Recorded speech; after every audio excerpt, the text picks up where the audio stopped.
Hi, this is Professor Stucard, and in this video we will be doing our last lab for Intro to Data Science, where we're going to basically go back to where we started.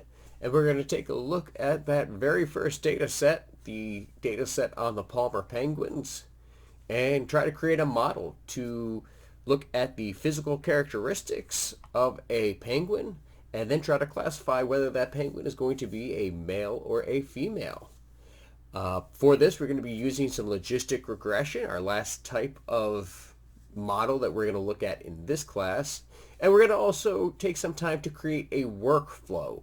And so a workflow is another object in R that actually lets us kind of keep track of our model, what we're trying to predict, and so forth, so that we can actually kind of swap pieces out and create a bunch of different types of models, kind of all from the same type of workflow.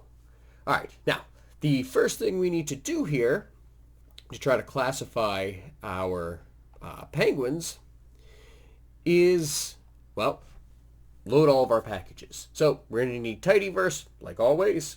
Because we're creating models, we're going to use the tidy models package, which is going to include everything that we need, including the functions we need to create our workflows, which, again, as we work through the lab, we'll see how those work. And then lastly, our Palmer penguin data set.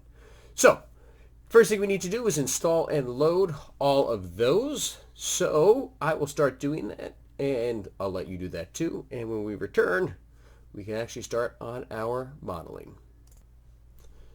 All right, so all my packages are loaded now. So the first thing we want to do is to import our data set into our environment, right? Our environment's empty, but of course that data set's out there. So I'm going to store this as a data frame. So penguins underscore data frame is going to be stored from the original penguins data set from the Palmer penguins package. And again, we have our Palmer penguins data set now in my environment. I did the underscore df. We have 344 observations with those 8 variables. So again, it's been a while since we've looked at this data set, so it couldn't hurt to just glimpse it quickly. So glimpse our penguins data frame. So our variables, we have species, which is a factor. There's those 3 species, the Adelie, the chinstrap, and the gentoo. The island that they live on. Then we have a bunch of physical characteristics, the bill length, the bill depth, the flipper length, the body mass, the sex of the penguin, so either male or female, but again, we can see down here that there's some NAs. So there's definitely some penguins whose sex we don't have, which means we can't really predict the sex of those penguins with that missing data. Well, I mean, that's kind of the point. Can we predict what they would be? But we can't use the missing data to make our model, to build our model that we use to make predictions. And then the year. Okay, so there are 2 things we want to do here. Again, first, I need to remove any observations where the sex is unknown because, well, I can't build my model that way. And then, again, I'm using physical characteristics, so we might as well get rid of and remove, let's see, the year and the island. Yeah, let's remove the, move those 2. Okay, so penguins data frame, we'll pipe that into. So to remove only the observations for one specific variable and not all the missing data, we're going to use the filter function. So filter, and again, I want to filter, we're looking at the sex of these penguins, and I want it where the sex of the penguins is not missing. And so that is, well, I guess I get rid of that because I included the code here. So this line of code, remember our logical operators. The exclamation point stands for not. That's like our negation. And the is.na asks, okay, is this data NA or not? And so I'm filtering. If it shows up that it's missing, that's a yes, but I want the data that's not missing so not yes. And again, that's what that line of code says. And then I'll pipe that into, because again, we could do this in one line. I want to remove some of my columns, so that's the select function. So again, all these data wrangling skills are still important. And like I said, I'm going to get rid of, I don't need the island, so minus island. And I don't need the year, so minus year. All right, so I think that should work. So let's see how that works. And let's see here. So now we have a table that's only 333. So looks like we've removed 11 observations, which would hopefully be the 11 that are NA.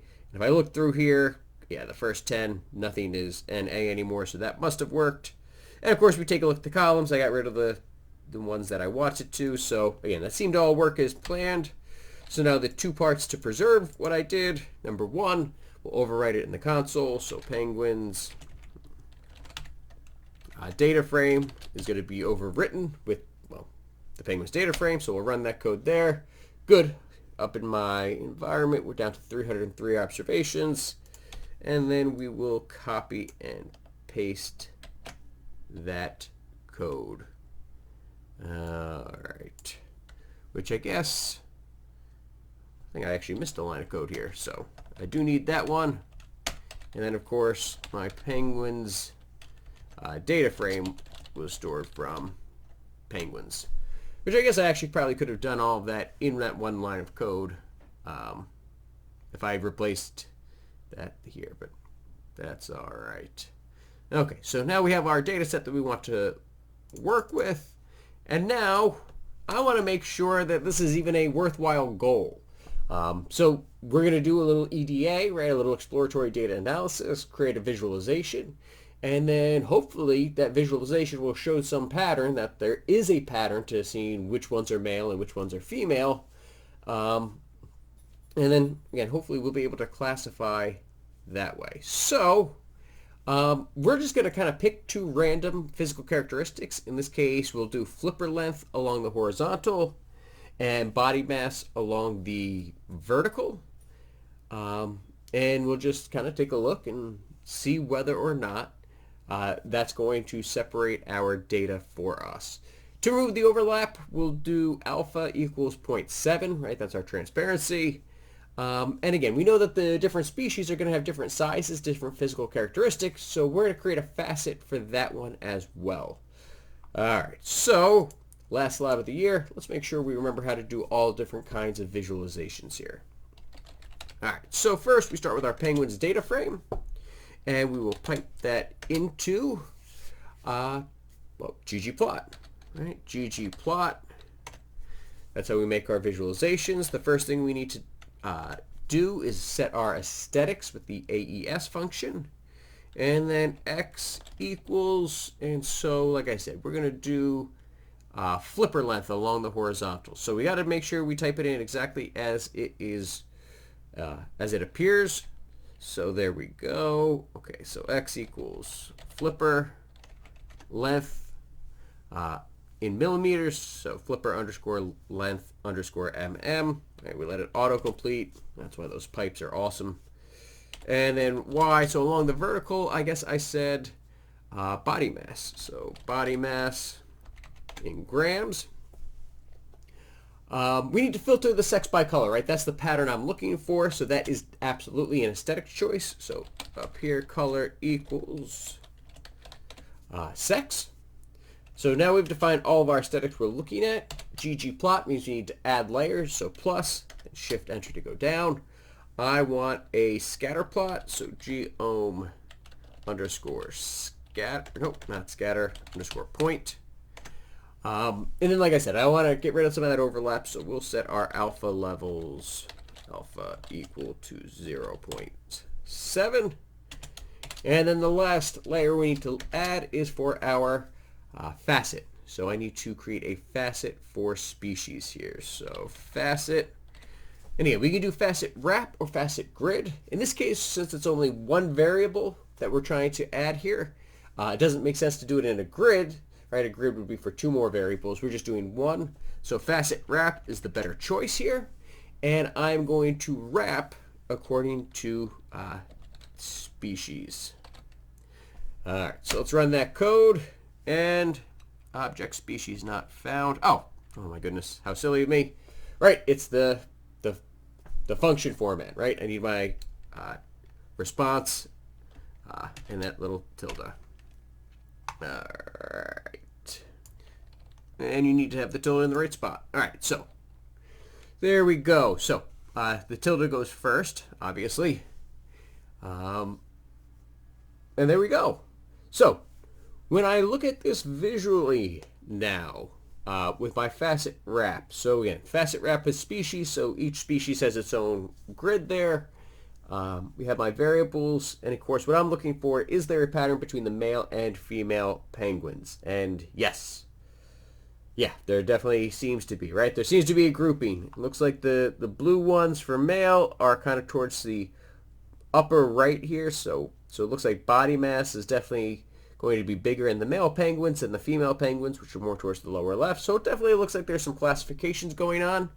So I think this is definitely going to be able to create a decent predictive model. All right, so let us preserve that code there. And now we can move on to creating the model. So to create the model, well, the first thing we need to do is partition our data. We need a testing set to preserve that we look at the end, and our training data that we're going to use to actually build our model. So we always want to set our seed first so that someone can hopefully reproduce our code. So set.seed, in this case we'll just do 1, 2, 3. So we'll set that. I'll copy and paste that as well. Copy and paste that here. Now I need to create my split. So we're going to use the initial split function. And again, because we're trying to predict the sex of the penguins, we do want to specify that in my split as the strata. And again, that way it makes sure that the testing data and the training data have the same proportions based upon that variable sex. So the same proportion of male and female will be both in the testing and the training data set, which again hopefully means that our everything will be consistent for us. So I'm going to call this penguin underscore split, because we're creating our split of our data using the initial split function, where, let's see, so data is coming from our penguins data frame, and our strata, strata equals the sex of the penguins. So we'll run that. All right, so we created penguin split, and if I look at penguin split in my console, we can see here we have the analysis, the assess, and the total. So again, analysis is our training data, assess is our testing data, and then total. So the total is 333 because, well, that's how many observations I have. And then for analysis, so it set aside 244. So that would be my training data. Then the assess or the testing data, there'll be 84 of those. And again, I could have set the proportion as well here, but the default is the 75-25, which is what we want. So, all right, let us copy and paste and preserve that up here to create our initial split. And then to recall from the split our testing data and our training data, we just use the testing and training functions. So we need to store each of those as well. So I'll do penguin underscore train, create my training data set. And again, I'm going to find that by using the training function. Right, that is part of tidy models, and I'm going to pull that training data from my penguin split. Okay, so I got now my penguin training data, which again, look, we have our data frame with the 249 observations now, those same 6 variables. Now let's copy and paste that real quick. And then similar but different, we'll create penguin underscore test from the testing function, again on penguin split. There we go. And then we have penguin test, which is our 84 observations of those 6 variables. All right, now let's copy and paste that one too. All right.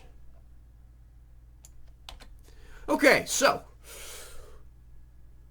far we've cleaned our data set, we visualized, we saw that there seems to be a pattern when we did our exploratory data analysis.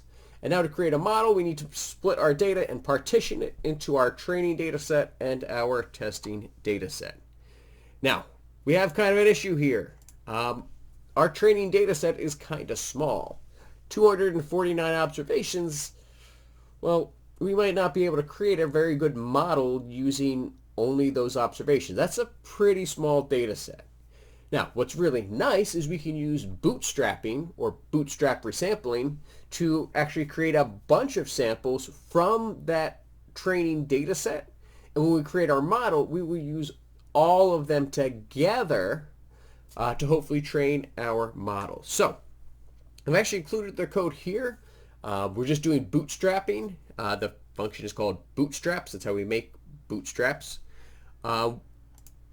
Again, it's done by randomly resampling with repetition, so you can actually have, even though it's pulling out a bunch of different observations, it can pull out the same one a bunch of times. And that's how we create our bootstrap resampling. So again, we typically want to set seed because it is a random process. We'll do 2, 2, 3, 4 here. And then again, we're going to create our penguin bootstrap resampling, and I might as well just copy and paste this code here. So copy and paste.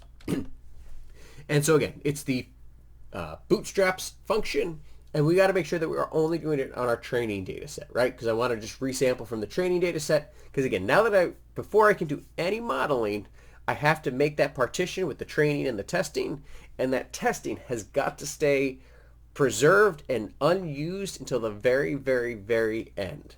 But I can use my training data as many times as I'd like, and creating bootstrap samples is one way we can do that.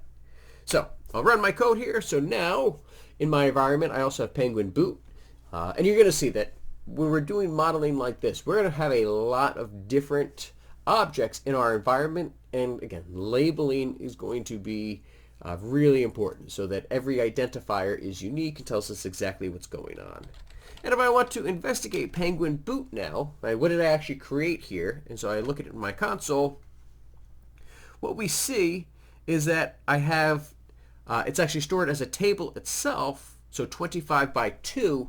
And so what we did, and by default, the bootstraps resample is the bootstraps function, when it does my resampling, it's creating 25 different samples. So we started with the 249 observations, and we said, all right, keep plucking them at random. And you can choose the same one twice or 3 times, right? You can re-choose with repetition, and do that 25 times. And so we see we have different splits here. So it splits our data 249 and 92. So again, it's just resampling our data 25 different times. And so the way it's stored here is it's split our data each of those times. That's one of the variables in Penguin Boot. And then each bootstrap sample has its own unique identifier as well.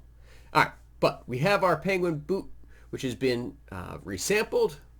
And so now it's time to create our models. So in this case, we are creating a logistic regression model specification, which again is a type of binomial classification. Either it is or it is not. And this is what's called a generalized linear model in R. So the idea is with the generalized linear model is that smart mathematicians and statisticians actually figured out how to take that logistic regression and do it all in terms of linear functions, which is really, really, really important for computers because linear models are really simple, right? Think about the equation of a line. It's just multiply by the slope, add the y-intercept, right? It's these two very simple functions, multiply and addition, and your computer can do those really, really quickly. If we have to do more complicated functions like square roots or trig functions, well, we run into trouble really, really quickly. Now, depending on the different applications, there are ways to optimize those functions and do them easier and take approximations, but that's outside this scope. The big idea here is that we can use linear functions to create our logistic regression, which is just super efficient, and we have optimized the hell out of R to do that for us. So what we need to do here to create our logistic regression model is to first, well, kind of just create our model. So we're going to do this in a bunch of different steps, and then we'll kind of all put it together. But the first thing I want to do is create my model specifications. All right. So we're going to create a generalized linear model specification. So I'm going to call that GLM underscore spec. That's what I want to create. All right. So if I'm going to create that in my environment now, I'm going to create this, and I want to use a logistic regression. So logistic regression, which comes from one of our tidy model packages. And from our logistic regression model, I'm piping all of that data, and I need to set the engine that I'm going to use. So set underscore engine. And again, we see here with the autocomplete that set engine is used to specify what package or system will be used to fit that model. And again, we can include other arguments that's kind of specific, but in this case, we're not going to. And we're going to set our engine, in quotes, as a GLM, that generalized linear model. So we're doing a logistic regression where my engine is a generalized linear model. And again, I'm just storing all that information in GLM spec. There's nothing specific to the penguins here. This is literally just we're defining what kind of model we are creating. So I'm going to create that, and let's make sure we preserve that code as well. So copy and paste for my model specification.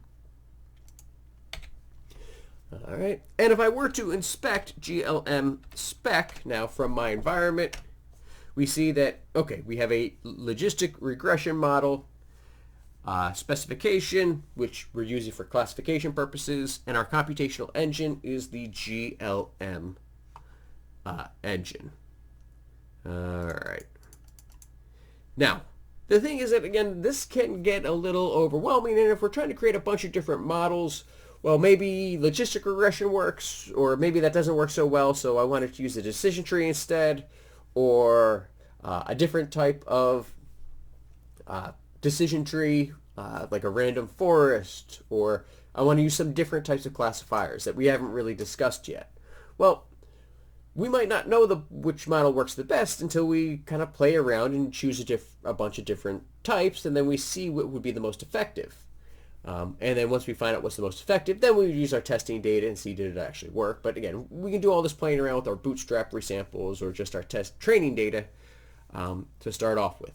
Now, to kind of fit these pieces together or to kind of swap out pieces quickly and easily, we can create what's called a workflow object. And so a workflow object, again, is kind of from the Tidy Models package. And it really just lets us keep track of what we're using at each particular point. And again, kind of organize things in kind of a nice, neat way. So we're going to create a workflow for our modeling here. Even though we're not really going to swap out the pieces, we're going to kind of stick to the same one idea. It's still a very useful idea when you're doing lots of different modeling. All right, so we're going to call this penguin underscore WF for our penguin workflow that we're creating. So again, I'm going to create that as my object, so we're going to store that in the environment. And so we create this with the workflow function. All right. And so we might as well do 2 steps here. Because we're going to pipe this into our formula function, or sorry, add formula function, which acts as like our preprocessor, which is where we're just going to, before we even do anything else, kind of define, all right, what's going to be my response variable, what is it that I'm trying to predict, and then what variables am I going to use to make that prediction as well. So, like I said, I could create my workflow object with nothing. It'll be empty. So penguin workflow, I created this empty object that's got nothing, no preprocessor and no model. But again, that's the nice part about these workflows, is that it keeps track and we can swap them out pretty easily. All right. Well, like I said, I'm going to create my penguin workflow from the workflow, and we'll do this all in one line, and we'll pipe in, and I want to add underscore formula. And again, it's that response tilde explanatory. So I'm trying to predict the sex, so that is my response. So that'll go first, then my tilde, and then what variables do I want to use? Well, let's use all of them. And if you remember to use every variable at your disposal, we just put a period.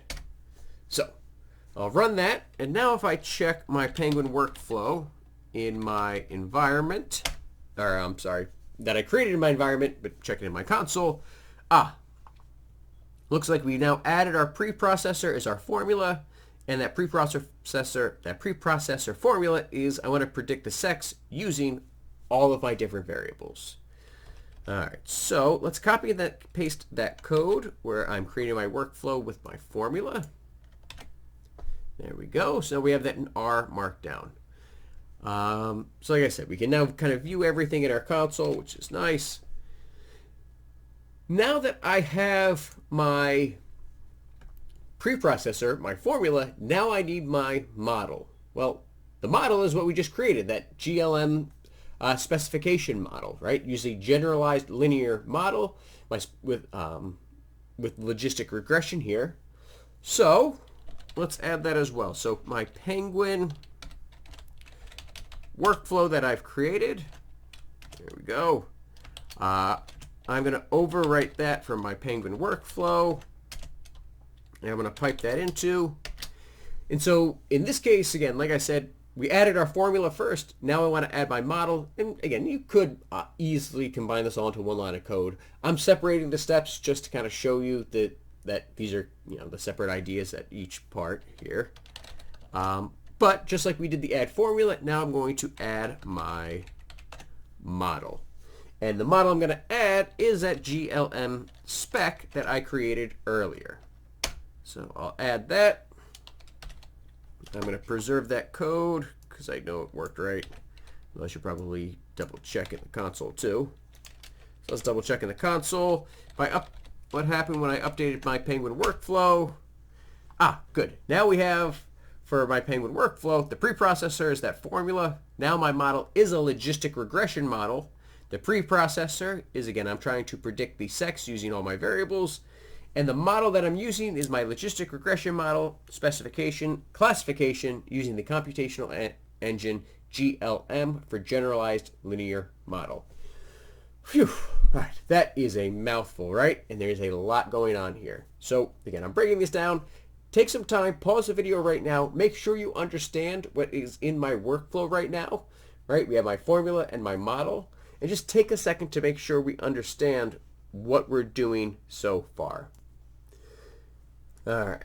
Once we have an idea, and hopefully we kind of understand, at least on a cursory level, what we're doing when we're trying to build our model, now let's actually build our model from our bootstraps that we created, right? Our bootstrap resamplings, that's what we're going to use to create and fit our model. So again, the nice part about this workflow is that I can say, all right, well, I created this workflow where I know the formula to use, I know what kind of modeling I'm going to use, right? What kind of model, what are my model specifications? All right, now let's pipe in my bootstraps, and then we can then evaluate whether or not that worked well.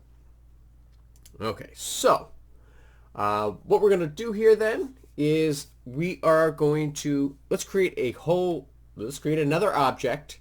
So again, right, our environment is getting pretty crowded right now, right? But that's kind of the nature here. Make sure everything is well defined and very specific. So let's call this penguin underscore, well, let's do GLM for our generalized linear model from our bootstrap resamples RS. So this is what I'm going to call my object here that I'm creating. And so the way this is going to work, so, well, what am I starting from? Well, I'm starting from my workflow that I just created. So my penguins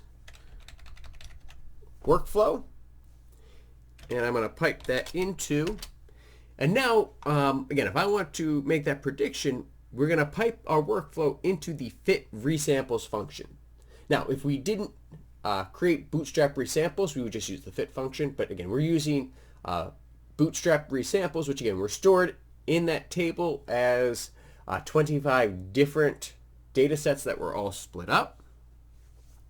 So we do want to use the fit underscore resamples function for this because we are using our bootstrap resamples. Now, our arguments, we need to start with our resamples equals, and our resamples are going to come from our penguin underscore bootstrap, right? Those are our bootstrap resamples that we created. And then I'm going to shift enter to go down a little bit just so it looks a little bit neater. And then the control. So I do want to define the control method here as well, and I can copy and paste this here, and we'll take a look at what this is saying. So how do I want to control this? Well, I'm going to control my resamples. I do want to save my predictions, so that's what that first argument inside that function is, save predictions. True, right? I want to save each of the predictions from each of the bootstraps to see how they worked. And then verbose equals true as well, because that's going to give me a little bit more information with each of these resamples as to how well they worked. All right, now, like I said, we need to save these results so that we can analyze them, and we did the penguin GLM RS. All right, so let's run that code, and you're going to see that this time it's actually working through each of my different bootstraps to create my models. All right, but that seems to have worked because now that penguin underscore GLM underscore RS that we just created, we have 25 objects, right? We have 25 different bootstrap resamples we were working with and 5 variables. So we're going to investigate those variables in just a second. Before I forget, let's copy and paste all of that code here to create my workflow fit. And now if I were to investigate what I just created, the penguin underscore GLM underscore RS, and I press enter, we can see that we have a few different things being saved here. So the first variable is my splits, right? How did I do my splits? The ID is, okay, which bootstrap sample did I use? Then the dot metrics, right? How well did that work? So that seems like that might be an important one to look at. Dot notes, so are there any notes that we should know about that? And then of course the predictions, which the predictions are really important too. And you see that with each bootstrap resample, we resampled just from those 249. We kept 249 in the testing data and actually set aside, training data. It set aside some for our testing as well. It tested each of the bootstraps against what we created, and so our predictions, we can see for the first one, that's split. Again, the training data was still the 249. From those 249, we picked 92 to act as testing as well, even though it's the bootstrap testing. It's not the real testing we're going to do at the end. And then it made predictions about 92 of those.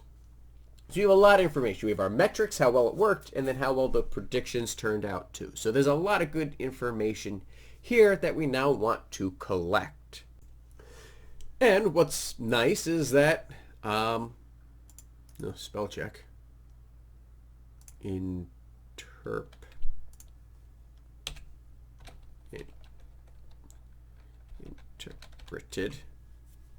Helps to spell right. Okay, sorry. We use the collect metrics function. So again, I want to store this data. Well, actually, let's just run the collect metrics first. So collect underscore metrics on the penguins penguin underscore GL. There we go. Okay. And let's run that. So again, that's the nice part about the tidy models, is that again, a bunch of these functions are all included and they're really straightforward and easy to use. And so we can see here that when I do the collect metrics, my first metric being accuracy, the estimator is binary, right? Either male or female. The mean, how well did it do? 0.903. That's pretty good for predictions. N, that's how many numbers there were. What's my standard error? That's pretty low.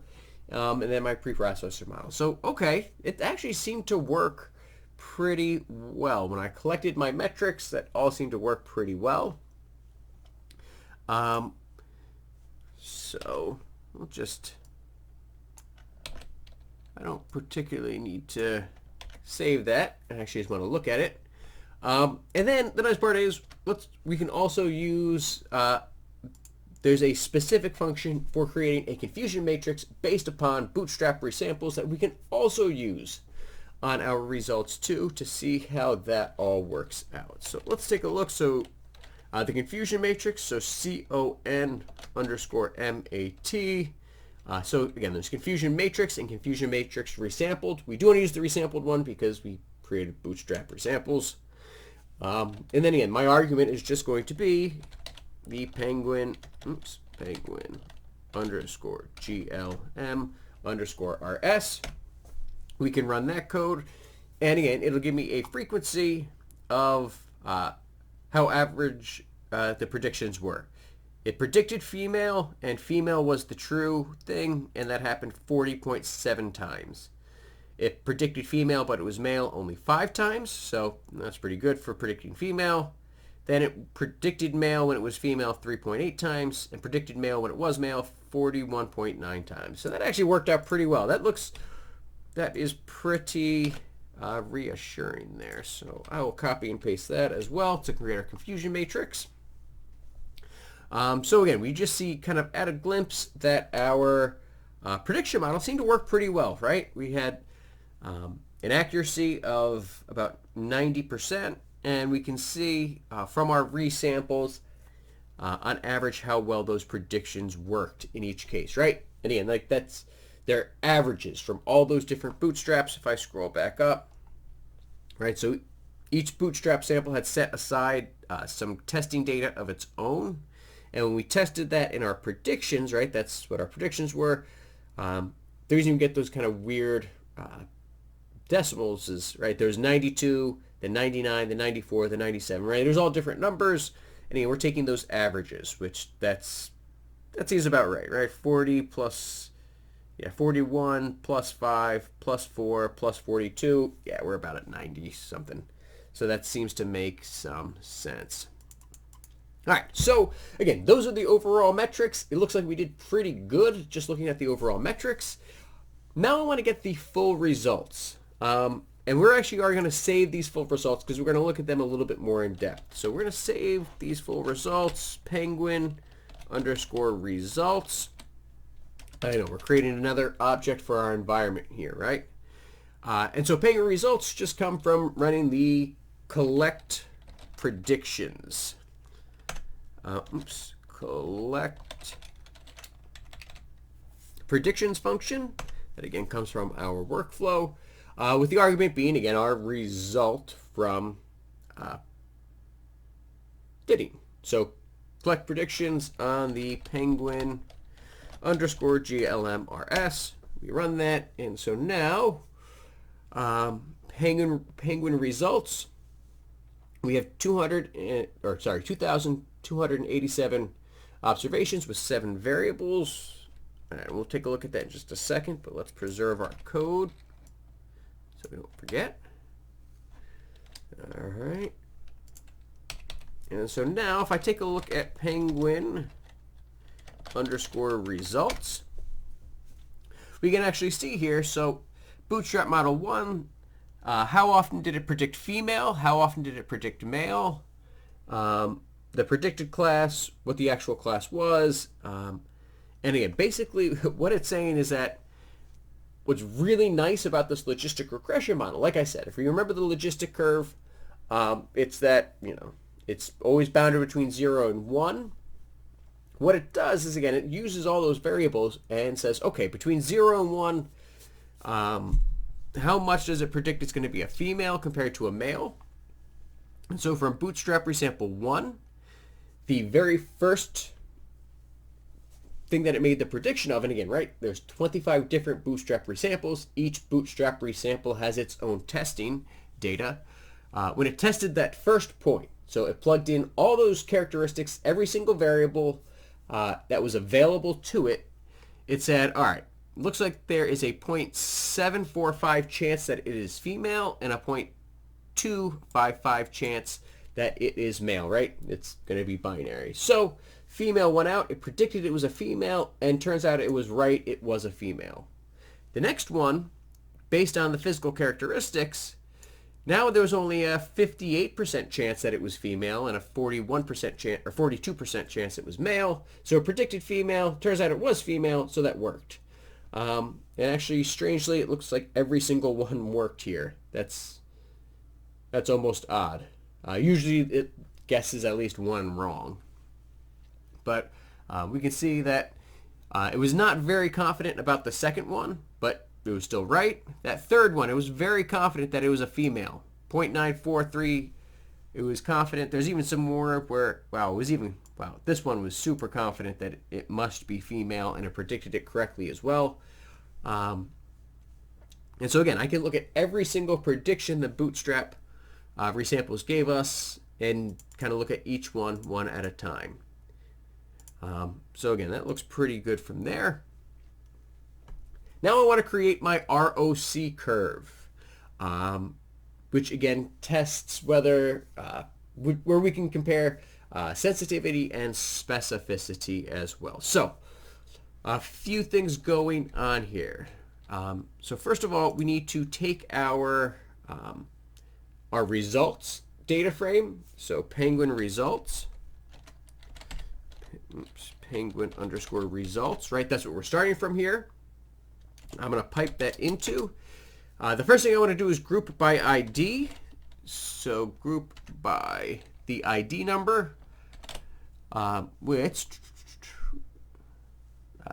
here we go, right? ID is which bootstrap resample we were looking at. So I want to group everything from bootstrap sample 1, everything from bootstrap sample 2, everything from bootstrap sample 3. I want each of those to be grouped together so that I can see how it worked on each one of those individually.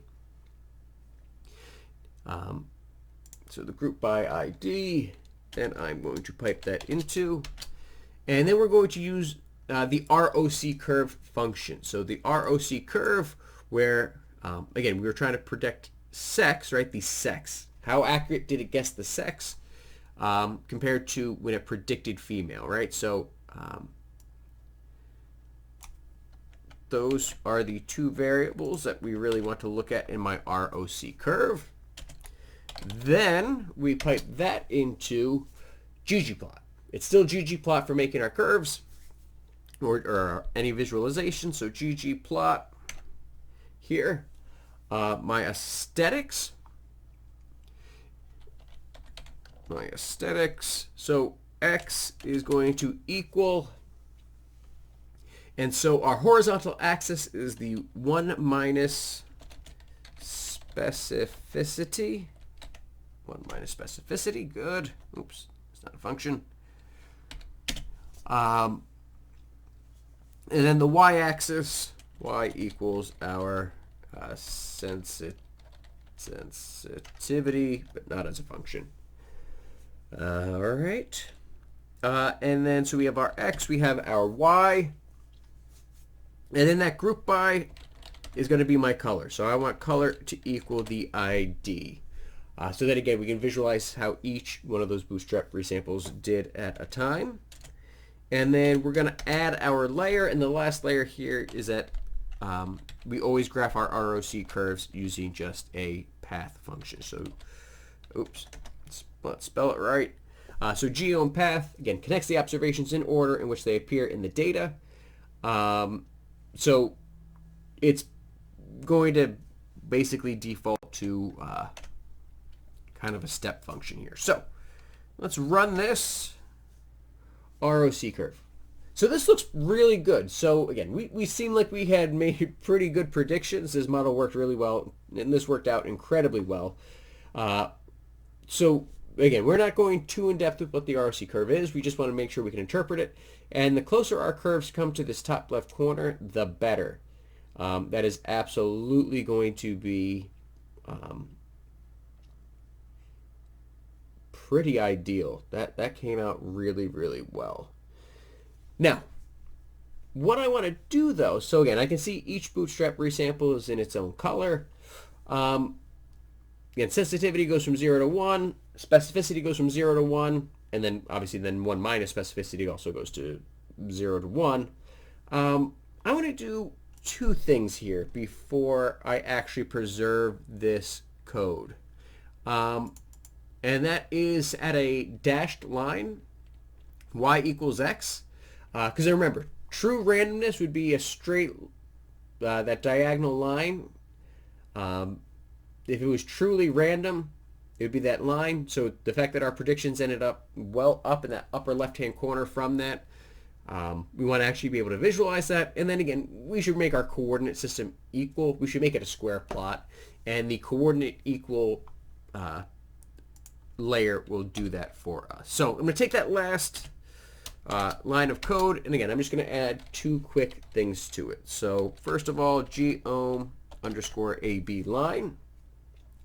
And again, that creates just a line. I can do horizontal or vertical. By default, it actually will be the y equals x line for us. So that's the default, so I don't have to change that. Like I said, I do want to make it a dashed line, so we're going to change the line type. So that is LTY for line type. And equals, and for a dashed one, it's 2. So set the line type to 2, and then plus, and then we're going to add the last one, coordinate underscore equal, just to make our coordinates equal to. So let's run that code. Let's see how that works. There we go. Good. Now my graph is a nice square. We can see that dashed line would be our line of true randomness. That's where we'd expect all of our predictions to be. The fact that it's closer up towards that top left curve means that we did pretty well. All right, so let's copy and paste that code here for my ROC curve. And remember, this is still all my training data. Now that I've finally done all of this, I'm pretty happy with how my training data was able to create my logistic regression model. So let's make sure that this was not just random chance. Now, well, let's use my testing data to make sure it actually worked. And let's spell performance correct too. All right, so I want to estimate the performance using the testing data. So again, it can only be used once. So we're actually going to be using the function last fit, basically to say, hey, we're just about done here. So this is, again, pretty straightforward. The tightening models, the functions are all kind of nice, that it's fairly intuitive. And again, if you run through this a few times, it becomes closer to second nature.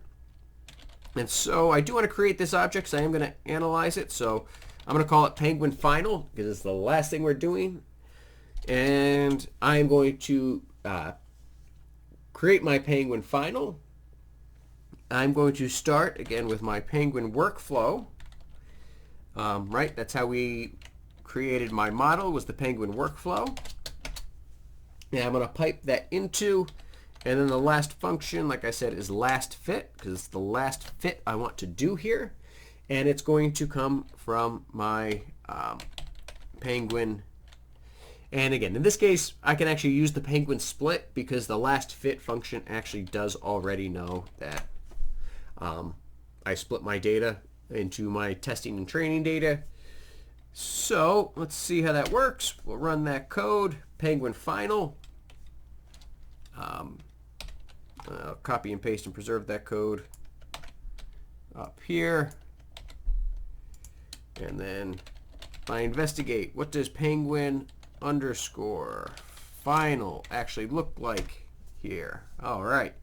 So 1x6 table. With my training and testing data, I have my metrics, my notes, my predictions. And again, notice that my predictions here, 84 predictions. And if you remember, my testing data had the 84 observations. So again, it was smart enough. It knew to use just that, the predictions from my initial split. All right. Now I do want to use the collect metrics and collect predictions just to do my final analysis here. All right. So, yeah, let's do that. All right. So, collect metrics on penguin underscore final. All right, so let's see. My accuracy went down just slightly, not too shocking there. The ROC curve, again, closer to 1 the better there, so that actually turned out all right. So we'll copy and paste that guy. And then collect underscore predictions on penguin underscore final. We'll do that too. So again, the 84 rows. Let's see. We can see that actually it did make some mistakes here with that final set of data. So the first one, it predicted it was a female. They said there's a 2% chance it was a female, so it predicted male. Turns out it was male. Good. The next one, there was a 77, almost 78% chance it was female, so it predicted female. That was right. We get down to this one. So it said there was a 48.7% chance that it was a female, which means a 51.3% chance that it was a male. So it guessed it was a male. That was wrong. But again, notice that that was pretty close, right? It was almost a coin flip. The model looked at it, said, oh, well, that's right in the middle. All right, I'm going to guess male. Nope, turns out it was female. And then we can see another instance where it guessed wrong. This time it was a little bit stronger. It thought there was a almost 66% chance that it was female. So it guessed female, and it turned out it was a male penguin. So again, we can go through all 84 of those and see, all right, which ones were right, which ones were wrong. And so we will copy and paste and put that one up here as well for my final analysis. Now, one of the last things that we're going to look at, and this is really, really cool, this is the fact that I can actually figure out which one of those predictor variables worked the best now by looking at that dot workflow portion of my final data, right? So penguin underscore final. We have all these different parts here. The dot workflow, that variable here, actually includes some information about how well it actually worked. So I want to get to that part of my data. So penguin final. Remember the $ here? That's how we can kind of index or choose what we're looking at. So we're going to choose the workflow portion. And like I said, it's indexed, so double square brackets, and it's just the first one, right? It's going to be the first one in my list. So if I take penguin final, again, I'm looking at just my workflow, and I want to pipe that into the function tidy, right, to make myself a nice tidy data frame. And it works the way it's written. I can run it and we'll see, okay, it's written and we actually have a bunch of good metrics here. Typically though, for testing, we do want to set the argument inside of tidy to exponentiate to be equal to true. And that gives us what's called an odds ratio, which gives us the form in a 1 to x. So again, we haven't really talked about this. Odds ratios is a mathematical concept when it comes to doing statistical analysis like this. And you're going to see it doesn't change things too much, but it does give us that better 1 to x ratio of a prediction. And then what's nice is that, again, it arranges this data in descending order according to estimate, because what is my most accurate predictor? And we can see that, okay, well, it's the most accurate one is going to be, and again, this is kind of annoying that the choose intercept is the I guess base one or whatever, but it's going to be that by species, which, yeah, we know that the species are all different sizes, so it turns out the species is the best predictor, but that's not very helpful because, again, it would need to be in context with the size. And then so build depth and build length would be the next ones, then flipper length and body mass. And we see that they're all kind of similar, except over here for the p-value. So the smaller the p-value, the better it is at actually predicting. And so when I take a look here, again, obviously we know that doing it by species is important, right? That each of the species are different sizes.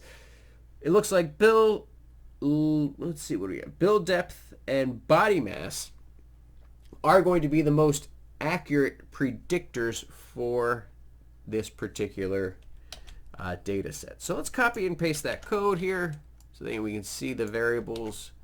So which two predictor variables are actually going to be the most accurate? Like I said, build depth and body mass.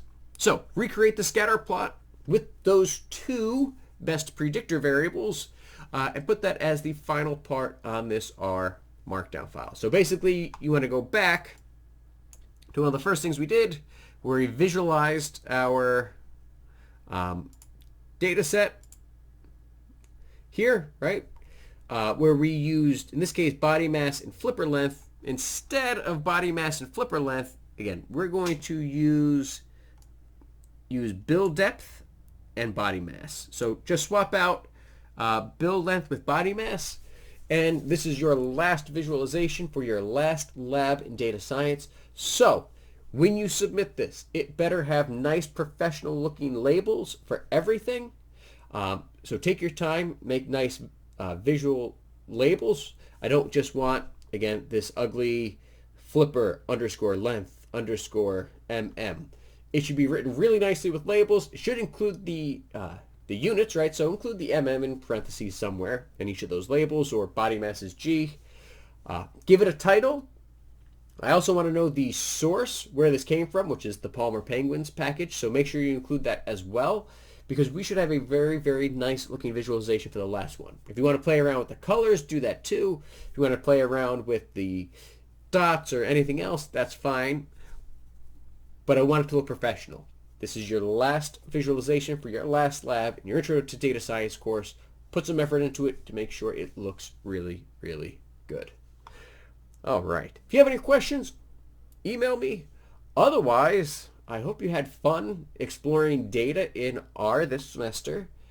And, well, take care of yourselves.